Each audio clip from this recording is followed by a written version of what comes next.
Statutory notices.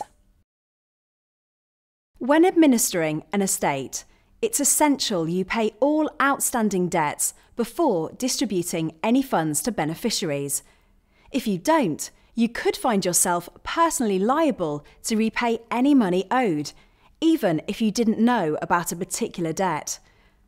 To protect you against this happening, it's normal to place what's called a statutory notice in the London Gazette and in the local paper if the deceased owned a property. A statutory notice gives basic details about the deceased together with contact details for the person dealing with their estate.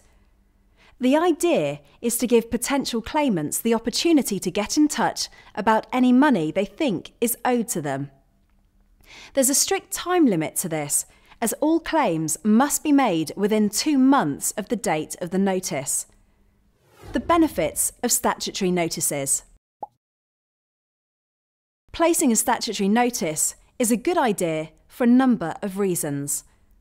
Firstly, it's very rare for claims to be made in response to a statutory notice, so there's nothing to lose. Secondly, the 2-month time limit gives you peace of mind. After that, you can safely distribute the estate. Thirdly, if you decide not to place a statutory notice, then you could remain personally liable for up to 12 years. Finally, the low cost of placing a notice compared to the risk of finding yourself liable for an unknown debt many years later means that for most people, it's an easy decision to make. Important points. Statutory notices have certain limitations you need to know about. For example, a statutory notice doesn't protect beneficiaries, only the PRs.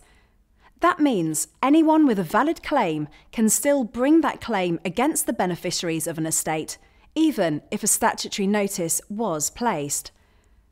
It's also important to realise that placing a notice only protects you from claims that you couldn't have known about. You still have a duty to make all reasonable inquiries into any possible debts or potential beneficiaries. If it turns out that you should have known about a debt, for example, because the deceased was making regular payments to a company and this was clear from their bank statements, then you aren't protected. Top tip. Remember that you need to wait 2 months before distributing the estate after the statutory notice has been published, so make sure that you place it as soon as you can.